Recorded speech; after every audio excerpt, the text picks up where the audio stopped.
और देखिए 2 साल के इंतजार के बाद भजनलाल सरकार ने खेमराज कमेटी की रिपोर्ट को सार्वजनिक कर्मचारी संगठनों की बड़ी मांग को पूरा तो कर दिया है, लेकिन विसंगति परीक्षण के लिए बनी कमेटी की सिफारिशों के बाद फिर विसंगतियां खड़ी हो गई हैं। 2 भागों में सार्वजनिक इस रिपोर्ट में जहां पर अधीनस्थ मंत्रालय कर्मियों की 3600 ग्रेड पे और सचिवालय कर्मियों के सेक्शन ऑफिसर की ग्रेड पे 5400 करने की मांग को खारिज कर दिया है।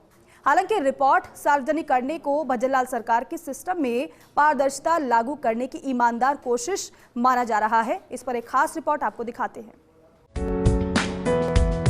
खेमराज कमेटी ने स्वास्थ्य विभाग में lab technician, radiographer, dental technician के ग्रेड पे बढ़ाने जैसी सिफारिशें की, लेकिन आम कर्मचारियों को मंत्रालय कर्मियों की वेतन विसंगति दूर करने की आस थी, जो कि कमेटी सिफारिश सार्वजनिक होने के साथ धूमिल हो गई।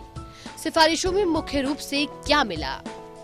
चिकित्सा विभाग में अलग अलग संवर्गों में मेज भत्ते को बढ़ाने की सिफारिश थी।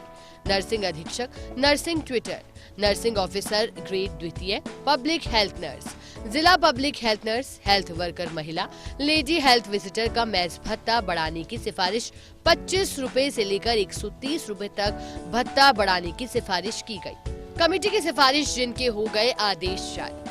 कमेटी रिपोर्ट उजागर करने से पहले 11 दिसंबर 2024 को वित्त विभाग ने आदेश जारी करके खेमराज कमेटी की रिपोर्ट को कुछ हद तक लागू करने की कोशिश की। इसके तहत नेत्र सहायकों और हॉस्टल वार्डन के पे लेवल में बढ़ोतरी करके उन्हें 5400 रुपए तक का वेतन में लाभ दिया।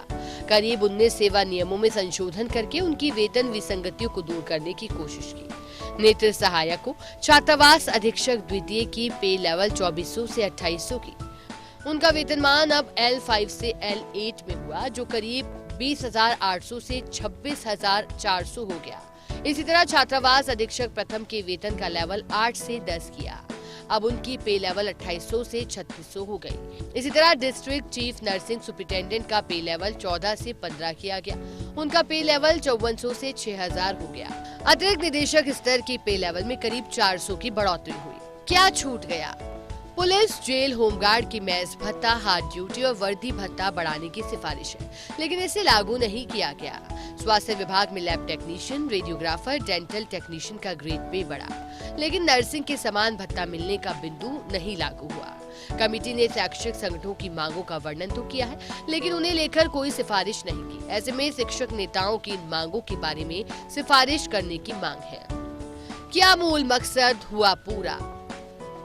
कमेटी गठन का मूल मकसद मंत्रालयिक सेवा के कर्मचारियों के वेतन से जुड़ी हुई संगति और 5वीं अनुसूची के तहत वेतन कटौती से होने वाली समस्या और नुकसान को दूर करना माना जाता है, लेकिन कर्मचारी संघों के बड़े वर्ग अनुसार कमेटी समस्या को दूर नहीं कर पाई। अधीनस्थ मंत्रालय कर्मचारियों की आस अधूरी रह गई। अधीनस्थ मंत्रालय कर्मचारी लंबे समय से मांग कर रहे थे। 3600 ग्रेड पे सचिवालय समान वेतनमान की मांग कर रहे थे, लेकिन कमेटी ने इनकी मांगों को किया सिफारिशों में खारिज। करीब 3 लाख कर्मचारियों की आस अधूरी रह गई। 2017, 18 और 2023 के विरोध प्रदर्शनों के बाद भी रह गई अधूरी। स्टेट पैरिटी आधार पर अन्य कैडर संवर्ग ऐसी ही मांग करेंगे जिसका कोई अंत नहीं, इसलिए इसे संशोधित करने की कोई जरूरत नहीं। सचिवालय कर्मियों की मांग नहीं हुई पूरी। सचिवालय में सेक्शन ऑफिसर की 5400 ग्रेड पे करने और एलडीसी की 2800 ग्रेड पे करने की मांग थी। कमेटी ने इसे खारिज करते हुए सचिवालय सेवा की स्थिति को पहले से बेहतर बताया। 5वीं अनुसूची के तहत वेतन कटौती को लेकर भी कमेटी मौन। कमेटी से जुड़े दिलचस्प पहलू और डेटाबेस 2 भागों में जारी की गई है रिपोर्ट। एक भाग है 132 पेज का और 427 पृष्ठ की है दूसरी रिपोर्ट। संभवतः पहली बार किसी सरकार ने की है ईमानदार भरी कोशिश। इससे पूर्व कृष्णा भटनागर, डीसी सामंत कमेटी दे चुकी अपनी रिपोर्ट, लेकिन नहीं हुई सार्वजनिक। पूर्व में राज्य सरकार में 3 नवंबर 2017 को डीसी सामंत की अध्यक्षता में वेतन विसंगति निवारण समिति का गठन हुआ था।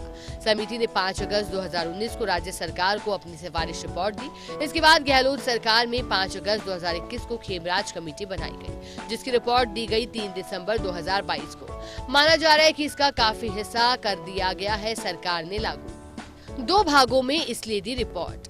अलग अलग संवर्गों में वेतन विसंगतियों और पदोन्नति के प्रकरणों का परीक्षण करने का दिया गया था खेमराज कमेटी को दायित्व। इसके साथ अलग सेवाओं के कर्मचारियों को स्पेशल पे और भत्तों में बढ़ोतरी के भी प्रकरण थे। इसलिए अलग अलग संवर्गों में वेतन विसंगतियों, पदोन्नति के प्रकरण को लेकर बनाई एक रिपोर्ट। स्पेशल पे तथा भत्तों आदि के मामलों में कर्मचारियों की मांगों और उनकी विसंगतियों को दूर करने के लिए दूसरी रिपोर्ट बनाई। अहम पहलू यह है कि केंद्र सरकार ने 8वें वेतन आयोग का गठन करने का निर्णय ले लिया। ऐसे में राज्य में भी आने वाले 2 साल में 8वें वेतन आयोग की सिफारिश लागू हो सकती है। ऐसी स्थिति में इस रिपोर्ट को सार्वजनिक करना लाजमी माना जा रहा था। खेमराज कमेटी की रिपोर्ट को सार्वजनिक करते हुए भजनलाल सरकार ने बड़ा साहसिक कदम उठाया है, क्योंकि इस कमेटी की रिपोर्ट में यदि किसी कैडर के बारे में कोई टिप्पणी नहीं की गई हो या कोई टिप्पणी प्रतिकूल की गई हो तो उस वर्ग के कर्मचारी असंतुष्ट भी हो सकते हैं। कैमरा पर्सन साहिल के साथ Rituraj Sharma, First India News, Jaipur.